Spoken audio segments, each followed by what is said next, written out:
coming down, and we're going down to Mike.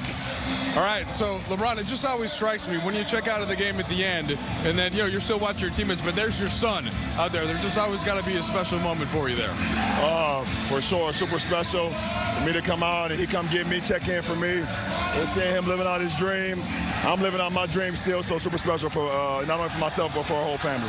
All right, so you guys lock up your group with this win tonight, because no matter what happens on Friday, you would have the head-to-head tiebreaker against either the Clippers or Memphis. You obviously won the first NBA Cup, but what does that mean to just already take care of that business and you're going to the quarterfinals no matter what? I guess anytime you're playing for something, you take it. You don't take it for granted. You get the opportunity. This league started something a few years ago, and we won the inaugural, and we're back in it again, so let's see what happens. Your wind is probably going to look a little better every game. It certainly did tonight. Highly efficient for your points today. How is that coming along? It's basically preseason for you. Yeah, like I said, every game I'm going to get better and better. Today was better than, the last game in Utah. And obviously it was better than a week ago, my first game here. So, every game, every day, I continue to work on my body, continue to work on my win, continue to work on my habits, the good habits to put myself in position to be helpful for this team.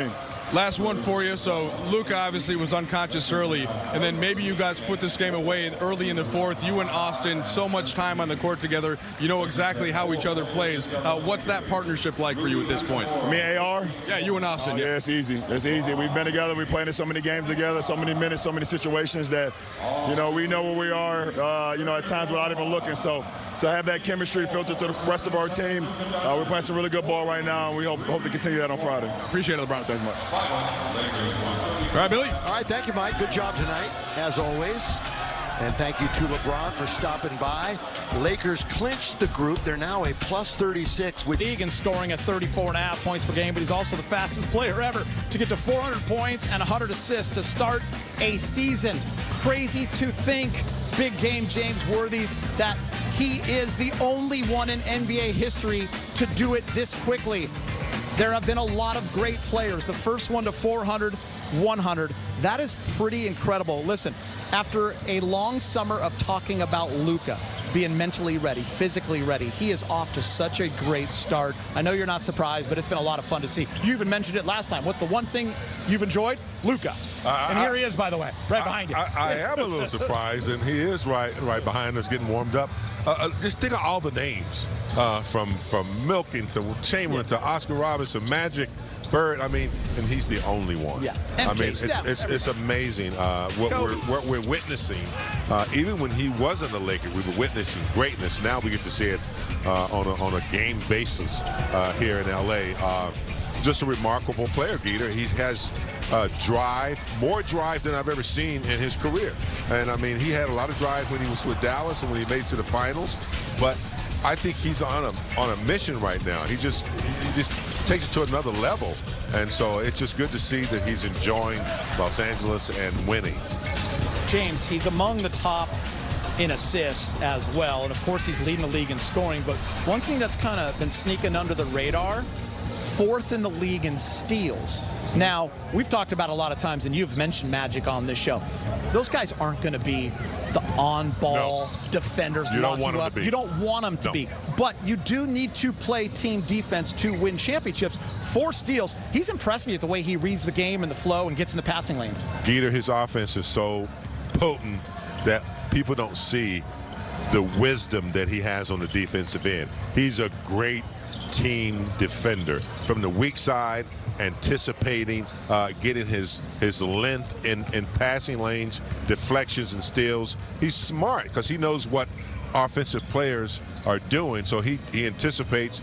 And like Magic, like Larry Bird, you never wanted them to be exhausted playing defense. So they were great team defenders, knew the team defensive plan, and played accordingly to help their teammates. So that's what we're seeing with Luka. Before I go to my next question, I just want to say greatness understands greatness. Reggie Miller just leaned over, gave me a look, pointed at you. Come on, Geeter, you're the big game right now. Great to see Reggie. Love Reggie. So and Cheryl. Yeah, I want to ask you this because, Luka is leading the way. But now you throw in LeBron, AR, and everyone talks about, are there enough basketballs to go around? When you watch the way these guys play and the way they pass the ball and they share, yes, Luka's still leading, but everyone's successful big game so far. Yeah, I mean, Luka is playing great. Austin is playing great. Ayton, the whole team is playing great. But no one has done or had the experience that LeBron has. And it's, I'm just kidding, but it'd be easy for LeBron to say, oh, hold up now, young fellas. Hold up. There's a few more dimensions that I'm about to bring that you haven't seen yet.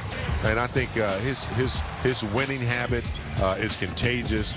His fun for the game, his lightness is contagious. His teammates enjoy being around him, and he brings that to the court. Some of the dimes that he's been dropping lately to his teammates only makes for better cohesiveness and synergy, and they seem to be on board with that. You know what, Big Game? I'm not surprised that they look good together because we saw it last year. I know it was only 20-something games in a playoff series, but I think I'm more surprised that people doubted that the three of them would look good together.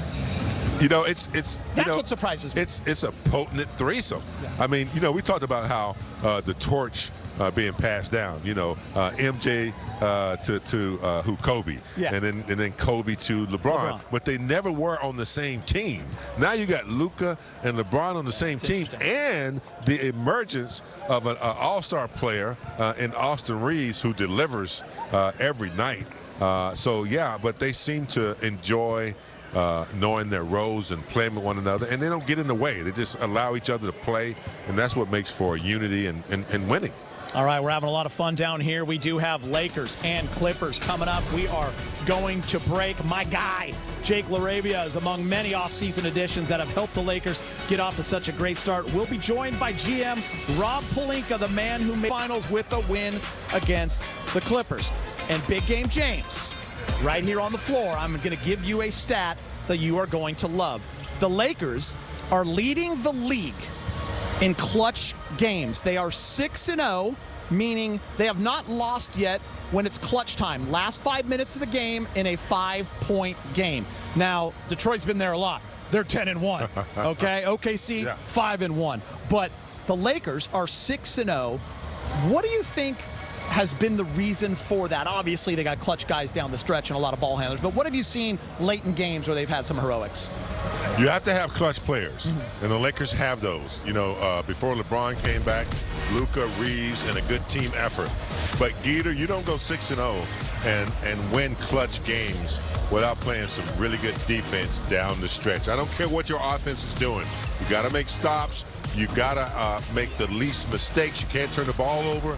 You can't give up offensive rebounds. And they've been doing a way better job in those departments in the third and fourth quarter. They used to have those lapses a little bit. They had one in the last game. I was a little bit disappointed in the way they finished that one in the fourth quarter. But overall, they have corrected a lot of that negative energy in the third, losing big leads, and not playing the defense they need to in the stretch. Good defense is going to lead to some really good offense. So they got both of those in their back pocket. You know what else, Big Game? Contributions from the others, as they call them, like Maxi Kleba's the hero defensively in Utah. Nick Smith Jr. on a random night in Portland. DeAndre Ayton has chipped in it. Marcus Smart late in games. Jake doing this thing. Everybody. That's what it takes, Peter. I mean, when you look at Oklahoma, they're already there. They're champions. And they have guys. It doesn't matter who is playing. You just plug in